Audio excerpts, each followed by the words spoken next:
Kagulat World, nagliyab ang damuhan ng Eastbourne nang muling ginulat ni Alexandra Alex Ayala ang mundo ng tennis. Sa kanyang pinakabagong laban, tinambakan ng Pinay tennis star ang Italianong si Lucia Bronzetti sa iskor na 6-0, 6-1. Isang dominasyon na nagpatigigil ng usapan sa mga courts at nagpasiklab sa social media. Mula sa unang serve pa lang, ramdam ang determinasyon ni Alex. Mabilis, agresibo at walang takot. Hindi binigyan ng kahit anong espasyo si Bronzetti para makahinga o makabawi. Sa bawat rally, pinatunayan ni Ala kung bakit siya tinatawag na future of Asian tennis. Ang kanyang footwork ay eksakto, ang placement ng bola ay matalim, at ang mental composure niya ay tila sa isang veteranong top player. Sa loob ng ilang minuto, nakuha ni Alex ang crowd at respeto ng mga international tennis fans. Sa Eastbourne run na ito, hindi lang siya nanalo ng mga puntos. Nanalo siya ng puso ng mga manonood at kinatawan ng bansang matagal nang naghihintay ng ganitong klaseng karangalan. Pero ang pinakamatindi, umabot si Alex Ala hanggang sa finals ng Eastbourne Open, ang unang Filipina na nakaabot sa ganoong antas sa WTA singles event. Sa championship match, muntik na niyang makuha ang titulo laban sa Australian teenager na si Maya Joint.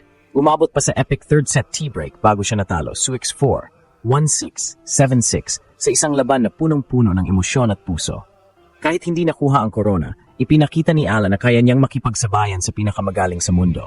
Para sa Pilipinas, napakalaking tagumpay nito. Ibinabalik ni Alex ang pangalan ng bansa sa mapa ng international tennis, isang simbolo ng dedikasyon, disiplina at pangarap. Mula Roland Garros hanggang Eastbourne, unti-unti niyang binubuksan ang pinto ng Grand Slam main draws. Isang tanong na lang ang natitira.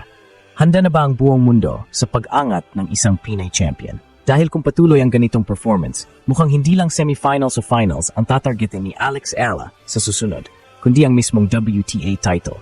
Hindi makapaniwala ang tennis world sa bagong ginawa ni Alexandra Ayala matapos niyang dominahin ang world number 68 na si Lucia Bronzetti sa Eastbourne Open. Sa score na 6-0, 6-1, halos walang kalaban-laban ang Italianong star laban sa galit na Pinay ace.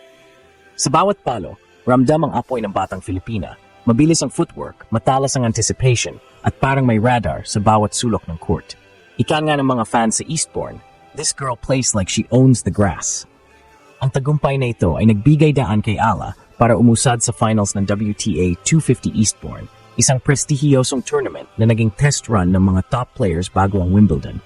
At kung may nagduda noon sa kakayahan ng Pinay, ngayon ay tahimik silang lahat. Si Alex ay hindi na lang future of Philippine tennis. Siya na mismo ang kasalukuyan.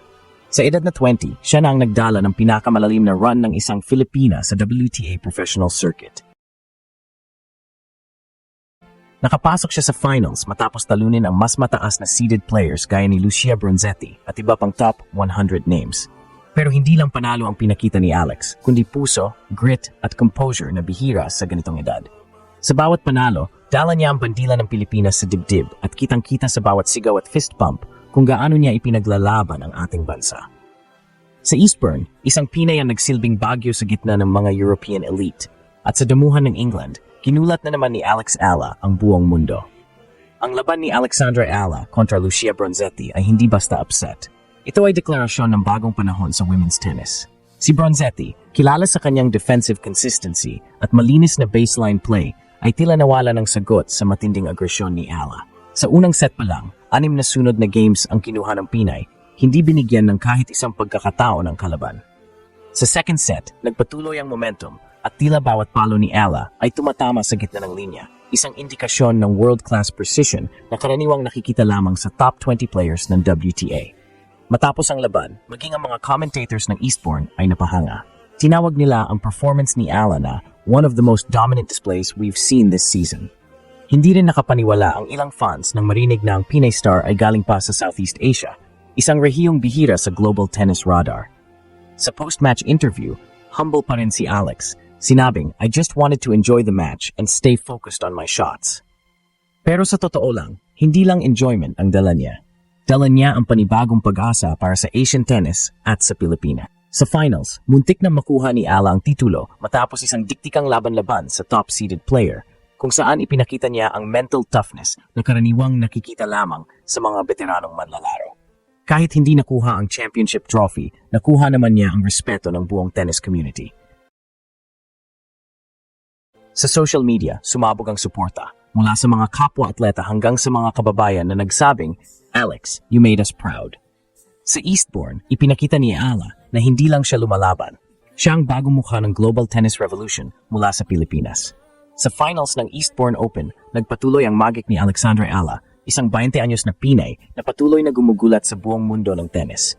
Mula qualifying rounds hanggang semifinals, sunod-sunod niyang tinalo ang mga mas mataas ang rango, kabilang si Lucia Bronzetti ng Italy, isang established WTA player na dating top 40 sa mundo. Sa laban nilang iyon, ipinakita ni Alex hindi lang lakas ng loob, kundi maturity na bihira sa murang edad. Hindi siya nagpadala sa karanasan ng kalaban, at sa bawat rally, kitang-kita ang kombinasyon ng power at control na patuloy na pinapanday sa kanyang European training base. Nang makapasok siya sa finals, maraming eksperto ang nagsabing ito ang pinakamalalim na pag-abot ng isang Southeast Asian player sa Eastbourne Open sa nakaraang dekada. Ang torneo na ito ay kilala bilang huling preparasyon ng mga elite players bago ang Wimbledon, kaya't hindi basta-basta ang mga lumalahok. Dito nakaharap ni Ala ang isa sa mga top-seeded players ng torneo, isang batikang grass court specialist na dati nang lumaban sa Grand Slam finals. Sa kabila ng matinding pressure, ipinakita ng Pinay na hindi siya basta rising star. Lumaban siya ng pantay sa bawat set. Nagkaroon pa ng pagkakataong makuha ang championship sa tiebreak, ngunit kinapos lamang sa huli. Ngunit sa pagkatalong iyon, mas lumaki ang pangalan ni Alex Ala. Sa social media, nag-viral ang mga highlights ng kanyang mga winners, lalo na ang kanyang backhand down the line na nagsilbing signature shot sa buong torneo. Maraming tennis analysts, kabilang ang ilang dating Wimbledon players, ang nagsabing may Grand Slam potential si Ala, isang komento na bihirang ibigay sa isang manlalaro mula sa Asia-Pacific region. Sa Pilipinas, umulan ang pagbati mula sa mga atleta, celebrities, at maging sa mga opisyal ng sports na nagsabing si Alex ay patunay na kaya ng Pilipino makipagsabayan sa pinakamalalaki sa mundo. Pagkatapos ng Eastbourne, umangat ang ranking ni Ala sa career high na WTA World NJ number 50, isang milestone na nagpatunay ng kanyang consistent progress. Ngunit higit pa sa numero, mas mahalaga ang simbolo ng kanyang journey. Isang batang Pinay na minsang nangangarap lang sa court ng Makati, ngayon ay hinahangaan sa mga prestihiyosong stadium ng Europe. Sa bawat palo niya, dala niya hindi lang ang bandila ng Pilipinas, kundi ang inspirasyon para sa mga kabataang Pilipinong nangangarap. Kung ganoon ang ipinakita ni Ala laban sa mga top caliber players tulad ni Lucia Bronzetti, paano pa kaya kapag tumapak siya sa Wimbledon o US Open main draw bilang seeded player? Isa lang ang malinaw, nagsisimula pa lang si Alexandra Ayala. Ang kanyang Eastbourne run ay hindi kwento ng isang Cinderella run. Ito ay unang kabanata ng bagong yugto ng Philippine tennis history.